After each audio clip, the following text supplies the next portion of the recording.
Fact of the card. AP మంత్రులు ఇద్దరు ఇరకాటంలో పడ్డారా? మాజీ మంత్రి ఒకరు చేసిన తీవ్ర ఆరోపణలతో వాళ్ళు ఉక్కిరిబిక్కిరవుతున్నారా?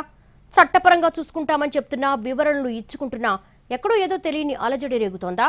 ఎక్స్ మినిస్టర్ ఆ ఇద్దరు మంత్రుల్ని ఎందుకు గట్టిగా టార్గెట్ చేశారు? ఎవరా ముగ్గురు?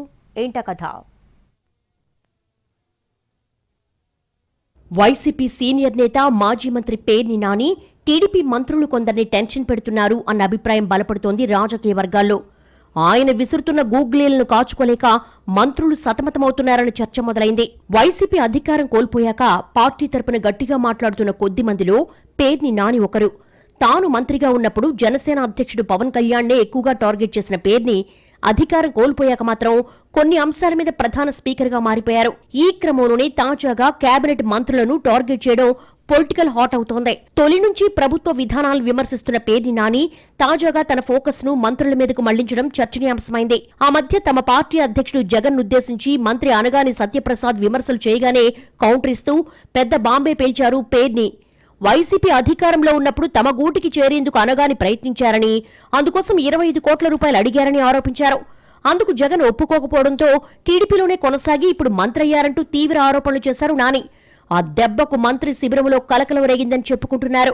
మాజీ మంత్రి ఆరోపణల్ని చట్టపరంగా ఎదుర్కొంటారని మంత్రి అనగాని చెప్పినా ఆయన కొంతవరకు ఇబ్బంది పడ్డారన్న అభిప్రాయం మాత్రం ఉంది రాజకీయ వర్గాల్లో. ఇక తాజాగా నూజివీడు నియోజకవర్గంలో పర్యటించిన పేర్ని నాని స్థానిక ఎమ్మెల్యే మంత్రి పార్థసారథిని విమర్శించారు. సారథి అనుచరుడు సతీష్ నియోజకవర్గంలోని ఓ మండలం మీద దృష్టి పెట్టి అక్కడి మట్టి తోలకంతో పాటు అక్రమ మైనింగ్ చేస్తున్నారని, నియోజకవర్గంలో పేకాట క్యాసినో నిర్వహిస్తున్నారని ఆరోపించారు. వాటి మీద మంత్రి సారథి స్పందించకపోయినా ఆయన వర్గం నేతలు కౌంటర్ ఇచ్చే ప్రయత్నం చేశారని, అది కూడా పూర్తి స్థాయిలో జరగలేదు అనేది చెప్పుకుంటున్నారు.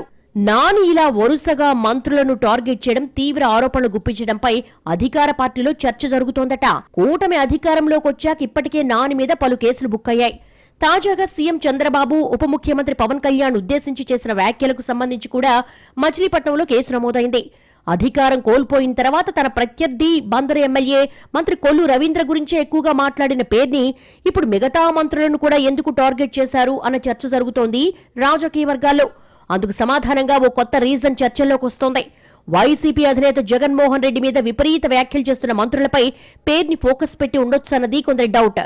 అటు హోం మినిస్టర్ అనిత, ఆర్థిక మంత్రి పయ్యావుల కేశవపై కూడా పేర్ని నాని గతంలో విమర్శలు చేసినా ప్రస్తుతం అనగాని సారథి మీద చేస్తున్న వాటి తీవ్రత చాలా ఎక్కువగా ఉందన్నది విశ్లేషకుల అభిప్రాయం. మాజీ మంత్రి వ్యాఖ్యలతో మంత్రులు ప్రస్తుతానికి ఇబ్బంది పడ్డట్టు కనిపిస్తున్నా వాళ్ళ నెక్స్ట్ మూవ్ ఎలా ఉంటుందన్నది కీలకంగా మారింది.